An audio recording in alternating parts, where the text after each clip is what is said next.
yɛbɛda nyame ase ne nhwɛ so pa bambɔ adom a ɔde adom yɛn ne nnɛ so ne tumi mu ne n'ahoɔden mu yɛnya akwanya kɔsɛ nnɛ so yɛ ne da nti yɛda no ase ne yɛkamfo na yɛsɛ no na ɛfata no kɔsɛ nyɛ na yɛm yie ne adom pa na ɔde abɔ adom so a ka megye di paa sɛ me no mmienu nka yɛnte ase nanso adom nti yɛnya akwanya ne yɛwɔ n'anim ne yɛbɛsua ne ho adeɛ kakra na ɛsɛ nti nyame ba meserɛw meti du nnuma wo anim yi bɛsɛ yɛsua adeɛ kakra nti sɛ wotiri ase na yɛmmɔ mpaeɛ twe di ampɔ yɛda wase wodɔ wayɛm yɛ wahomɔborɔ a wadan ne de akyerɛ yɛn ɛnyɛ adom bi paa nka yɛde yɛsɛ no hwan kɔsɛ mpempem titigu nanso yɛde yɛda so te ase a yɛkasa yɛyie aseda ntontom ka odini twe di ampɔ yɛserɛw deɛ ɛyɛ biara ɛma yɛdesua yɛbɛsua yɛnya mu nte aseɛ no yesu di mu fa kyɛ na hyira yɛn boa yɛn ne nya wasɛm mu nte aseɛ bɛka ho na bɛkyerɛkyerɛ yɛn wɔ yesu kristo din mu amen. Yɛdesua yɛato no din adiyisɛm mmerɛ na sɛ berɛ a adiyisɛm apie anaa nkɔmhyɛ apie na wɔtwe a ɛtwa mu no yɛse na yɛdi Easter yɛdi yesu wuda nti na menya kwan hwɛ ayi papa nyɛ sɛ medi bi ba na meyɛ noma bi a ɛma menya kwan nhwɛ TV ntie news na ne Tuesday no metie Ghana news kakra hɔ na mehu sɛ yes ɛnsɛm asisi because ɛnsɛm a mete yɛ nyinaa yɛ nsɛm a kyɛ sɛ ɛnyɛ nikasɛm ɛnyɛ anigyeɛ ɛnyɛ ahotɔ na wo a wotie bi no wo so ne mebɛyɛ adwene sɛ saa ne teɛ ɛnyɛ nika na ɛnyɛ ahotɔ because sɛdeɛ ɛnɔɔma asi kɔ ne sɛdeɛ ɛnɔɔma asi teɛ no yɛhia twe di ampɔn because mmerɛ no yɛ sɛdeɛ adisɛm kan no mmerɛ no bɛn nti sɛ wokenka ne Habakuk 3:2 nkyekyɛmu 3 na sɛ 3:2 no koraa de ba na Habakuk ka asɛm bi wɔ sɛ na Awurade bua Habakuk sɛ akwapa no kɔfo twerɛ ade hunu no na kyerɛkyerɛ mu gu abɔpono so tie di nti wɔ sɛ kyerɛkyerɛ mu gu abɔpono no sɛ kyerɛkyerɛ mu gu abɔpono no so na wanya no akanayɛ ahoɔhare so sɛ bɛyɛ a wɔka na wo ho bɛyɛ hare kyerɛkyerɛ mu gu ntwerɛ mu pipa so koraa na aka tum boɔpono so twerɛ gu so na wanya no ahunu kanayɛ ahoɔhare so ɛfiri sɛ tere ne sɛ ɛfiri sɛ ade hunu no da so kyerɛ berɛ a wahyɛ na ɛpere pɛ wieyɛ asase abrɛ nti nkɔmhyɛ no koraa pɛ sɛ ba ntɛntɛm ba nyame wɔ tam nyame wɔ berɛ nyame wɔ de wayɛ bia nti wɔ sɛ ade hunu no pere pɛ wieyɛ na ɛpere sɛ ɛbɛyi ne ho adi nanso Bible sɛ deɛ ɛbɛsɛ biara twentwɛn ne nase sɛ sɛn a ɛbɛbam ɛbɛyi ne ho adi na weekend yi no mam tete ne Ghana no ɛyɛ nkɔmhyɛ because minim sɛ obi atete nanso meka ya adwene ɛmɛmoa ɛmranteɛ ɛnkora amasi so mfie 16 ba obi a wɔ radio nsoro obi sɛ kan bi kan age no bebrebe but that's 16 17 na ɛyɛ agye nhini momma timi akokum nipa ɛde ko gisikaduro can you imagine kyɛ odwene ho a wonte aseɛ sa akora mfie 16 mfie 17 kyɛ sɛ ade na mo yɛ no kora wote hɔ na sɛ wohwɛ a wotum sɛ bi o wudi sɛm no madi no ba so sɛ nkorasɛm paa nkorasɛm manya akora bi ankunu sɛ fie a motim fie wura ba wo no tɔ mu bi die na wakɔfra wa tim pampan akɔ fie hɔ akɔfra akora no kɔ akubra 10 years boy wɔde ne kɔ wamfo na nduru ha ne according to akora no wɔfa wɔ sɛ about 50 meters dan bi si hɔ no mu nyina mate bi kyɛ sɛ wodwene ho a Bible sɛ ɛnam sɛ mumuyɔ bɛdɔɔso nti nipa dɔ ano bɛdwo ɛne nipa yɛ papa kora na wosoro mema ba bi ntena ni a meba mfie du ahometi wu o mokuma kora yi ade o mo de bɔ ne ti kɔ ɛtam blog according to mo ankora ne ma sɛ sa tam blog de bɔ ne ti so awie tutu fam de na hyɛ hɔ anwumere anadwo no yɛ betu atwitwa de yehia de na kɔ akɔgi sikaduro na mfie dunsi unya sika na de kɔ na ne brada na ba ko ametie yɛ sɛ kuro bi de ayi hɔnom ayi hɔnom akora ba ko kɔ SHS bi o mama kwan wa ba fie Dana na asem si ye na brada na. A boy ba kwa ba beton so pure water abagan na beto bi no ka kire woman ya water say be so fa gu rubber bag mu mami. Yes I me kona fifiri gu a me sa da because ye me ton do so. Woman na nkasa wakora ayi demu yi rubber bag na be se gu na bonti a wo tin chen store na nim say the Ghana ni mama for takot na store ni mu no. Kasa na asem be na okay fifiri gu ara ni rubber bag no wato. Na ko ye chinjeje na ja woman sisa ni nso gu mu man do tia ka wi okọ na oduru nanim kakra because wo hwe video na me hwe ye na eben store no kra be na kra ni fi ena obi do so man ni business na de ba chinjeje na ekoso a wo na ebi akwaku na akwabana eje chinyese but so woman na me so on for robam no on tiase on for robam ensisa ngumam no on tiase na dana chinje sa wo gina ho no ma wo to aso no boy na sore ba because ofin say o ka asem bi okoduro na say ade ba nsem na ogina akeka aka no no obie na no akasa sa boy na wono wa makwan awaba na woko SHS no se kan hire botom minum so mo ebi amate oyi ye ne yem suna one tab pum o twahwe ye no anu no wakunu pure water ho ro polythene bag ho wade se kan wura ne nsu no makunu asem no fa ho store ne nya wodia enso nya no tese boni adoso ama akura HSS de na SHS de na say o mfie at least min kan say 16 17 sa na say 18 anso so kun nipa wo kun kwa afra mfa ho na yen hwe bible ka ho asem ewo adisem tere ye insia entinam sin kwam hwebra ne adurumu no adisem tresia dichemu miensa ene nan ye nyina yenim say wo totorbenton son yebo enso anon son yebo aprana son eye adwuma ene yebo ohaw muso son na ne nyina besisi ansa na Yesu aba na se de Habakuk kan no se adihunu no prepententem se bebam enkom che ne prepententem because ba kusia ebetoa so sa na yenhwe enso ano a etoso miyinu se de okano na yenhwe se wudi ekoso yi papa o se na ote enso ano etoso miyinu no ano no mete se atiasefo otoso miyinu no mu se bra se de ni miyinu se wo atiasefo ba na bi wo heaven na de otoso miyinu no ka se bra for na oponko fufuro kokko bi free adi ponko ne red na omano de watene so no ahoden se o meyi asumdwe mfira saase so o meyi asumdwe mfira saase so edinti enye nwanwa se the UN for peace baby abafo bia ampanfo bia se ampanfo nyina ka peace asumdwe ni ho because nyame bofo abeyi fira saase so nyame tumi abeyi fira saase so edinti yetai amanfo ta ka asem bi nipa beka so asumdwe mpofrim no se beba no we nyesa na babo no ka se abra ye beka asumdwe no mpofrim o se ye beba edinti bra now ye ka asumdwe wiase nyina pre ko asumdwe no babo no se bofo no abeyi asumdwe fira saase so because so anu to sumdwe no say wa man to me so me yi asumdwe fira saase so no yi asumdwe fira saase so tie wo say onye asumdwe firi asase so na onkunkum won ho na omano enkrante kesie bi hallelujah nya hallelujah say yemede na emum hallelujah say nkom hye na bam nyame me be kofie nyame ma ye tamoso timisraw Prese wudu be ho be hye Nyankopon man numu open Nyankopon man pa kenkane Hebrews chapter 4 obekire Nyankopon man ma omusu ena omuban no ma omoye Hebrews chapter 4 enti wo say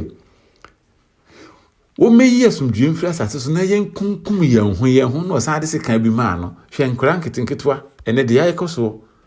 awudie ayekoso sada na mitie na yese man bi so kuro na ya na mdo fifi woni ne yira kwa fom young guy wakukum ne yira to afom wo wakum ba no awudie pasa chese ye kofie e kire se bofo no be yesu ndwa afira asase so e kire se yen kunkum ye ho hwe ba ku bi kura amesate ye forestry ye so omu kontro Ghana o na omahunu ka bi se esunne ekọ na ka na esunne ekoro no ka Ghana ya kwan kura se ne sitie ka afa eniya speed se ne beko na forestry ye so mo de private car di akire mo chensi car no na charge bi tse akire no odemfa no odemfa na mo yitu a pawu ma shoot to the taxi no se oyenuya no wura ti makum minim de course de ba dem ti news na meka okay from nam tifiri ye ende wudi enti enuya no obedwane ya kwa akosi henfa montimi nkoto no na Ghana kura ka efa nuya ko speed sen ya kwan kura te sen a wo wote private car mu wontimi nchensi ka esin nuya ka ena wudi abani patirimu a mane nipa kum nipa wo fa ho nipa nipa nkwa afiri ni sama wo fa ho because onyankopon bofo na be yesu ndua afiri asase so si enkunkum ye ho ensa no to so mienu no sanu ma we nyina so be si asana yesu aba ene na asie no enti bra bre no bi se de disem ka no e bre nyina asa yesu kristo aka no Matthew 24 se so wantwa na no so a o mete ho namba ahokora enti misro sisi ho misro ma mpa ebo no akwankyiri munya tene ma ba busuya nya tene sire nyankopon se ofa no honhom so ano ofa honhom no me hyew tene no wetima gina bre etini mu wetima de ho ato no so we say enche yebeko fie enche totorobento no bebom enche yebeti nne no so de otenentini do yefi nyefi okumankuma brebre okuafo ye adwuma opon na me ba be fa no ma kofie oha ne atiti wo ma ne ntena ho saa me sa akohwe a yesi adwene fish akese bi se bonsuo se dofo se eno ase shakio se eno omufufuru no mu basa me hwe na YouTube live Kofi TV me hwe bi me hwe na Dom TV adwene ni firi punu mu basa begum no according to omo mpuna no hono fo no si ehase Friday night good Friday night e baya me hwe na Tuesday na meeting news no ena enwene pa egum puna no me hwe se bia mu nyina matibi but yan hwe se jen komhye bia na se frankom hwe ho na meeting mind ba ko no mind no say omatwa West Africa wono ye mpo ano no nyina omatwa countries no omo the same thing na ekoso into amonti ase because o ma test e ponunsu no biahwe se pause bi wo mu na ekum wana bibia nim e normal se de omunim se ponsu tia no sa na se bibi koso wo punum na na akra de ba kwa mete ye o mo se doctor for be say e stress na aka moaro stress na wo wi ase you be our stress de bia aka moaro wo punum na me so hono mo stress de sitie ena mo no pie free punum enti ye stress ye ba ye enchi be free mako enchi be twane na ye nhwe adisem trengoche kan bibi kire ye ono so e ka totrobento no ho asem adisem tira eye ngotwe ntichemu engotwe oka totrobento ho asem we se on say yenya enso no to so mienu totrobento no so de to so mienu yenti asem bia wo ka se eni sa ankomhye a ye ka ho asem kopepe papa ene na yenya ye hu se esima yenya esiesom nti adisem tire engotwe dichemu ngotwe ne nkon o se na obofo a otoso mienu no hyane that is what shine totrobento no oboye na woto ade bi a etise bipo kese ade bi etise bipo mountain kese bipo kese woto ade bi etise bipo kese oja reshi twene epo numu na epo ntichemu miensamu baako dane moja tio nkomhye ho asem ne yekan epo ntichemu miensamu baako dane moja yehuna dikan ebitima base ebehu bizo dikan entitie epo ntichemu miensamu baako dane esemuja na abode ewo akra ti abode ewo akra that is abode etimi home abode ewo nkwa ewo pumu no abode ewo akra wo pumu no chichemu miensamu baako wuwui na ɛhyɛn nchichemu mmiɛnsa mu baako nso ɛsɛe. Hallelujah. Wɔse abɔde a ɛte aseɛ na ɛwɔ home ɛwɔ nkwa ɛwɔ po mu no, ɔbɔfoɔ no to adeɛ bi te sɛ bepɔ a ɛdɛre sɛ gya twene ɛpo mu. Na ɔto twene ɛpo mu no, ɛpo dane sɛ mu gya. Na akra abɔde a ɛte aseɛ chichemu mmiɛnsa mu baako wuwui. Mehwɛ fish no, akra deɛ no, ɔmo yi baako bi sɛ ɔte sɛ nankan. So ɔte sɛ mehunu sɛ aboa no sitie. Fish no yɛ different akɛseɛ nketewa. Vota deɛ ɔmo yɛ hɔ na dofu no ayade ɔwayi no saa mmoa yɛ ate sɛ bonsu no. Ɔmo pro mɛdan yi. Bisi 90, bisi 80, bi kyerɛ bi ka deɛ ɔmo pɛ. Ɔmo so bɛgu mpona no twoo. Baako bi si yo capus. Ɔmo so yɛsɛ ate sɛ salmon no. So uhunu nam no sɛ de nsuban ne ban sitie. Ɛpo kura ɛkɔso yɛ nyanam na deɛ na asi afei deɛ ɛpo mmoa ne pie ba gidididi ba bɛwu wɔ mpoa no. Ɛkyerɛ sɛ biribi asi, ɛkyerɛ sɛ ɔbɔfoɔ no to biribi atwene po nom, ɛkyerɛ sɛ nyame ma yɛ kofie, enti ensiesie yɛ ho, Ghana nyame ma yɛ nsɛnkyerɛne, Ghana nyame ma yɛ nsan, nyame ma yɛ akwankyerɛ ne bibia a sɛ yɛbɛtuma siesie yɛ ho amana gye yɛn. Yɛwɔ akanya o, yɛwɔ akanya, Ghana ni bia wɔ akanya, wiase nipa bia wɔ akanya, na ne tirituru Ghana ni wɔ akanya. Because nyame ama nsɛnkyerɛne bia esi bia ɛkɔso wɔ Ghana bi si wɔ amanfoɔ from fish America, California ne Australia de ɔma wo but wama bia ba Ghana so bia be hunu bi mesrɛw bra ɛmfa ne saa kwa because radio so no mete so ɔmo keka bi say pause ya check ye hunu hwi enye say but man tis obia ka say Bible mu Bible ka say da obia mention. But yame adwene koso because nkomhye no eda so kyerɛ bra wa hye na prepare wieye cause fish ni bewu sa na Bible no kae ente sɛ fish ni wu adi sɛm 3:20 nkron da sɛ na atoa beduri ania eno ma nyina ekwa wieye ene climate change ho asɛm ya ka hwɛ di wiem sakraya ye di wiem koso Bible sɛ sɛ asekusa asase Isaiah Esotifo aso nyam boninti amumuyonti efise yetieti Awurade mmra nsɛm so yɛmfa Awurade mmra nyehu bade nyina mu no twedi ampɔnkɔ ame se ɛha na hotefo bo asetɔwɔ adisɛm 3:9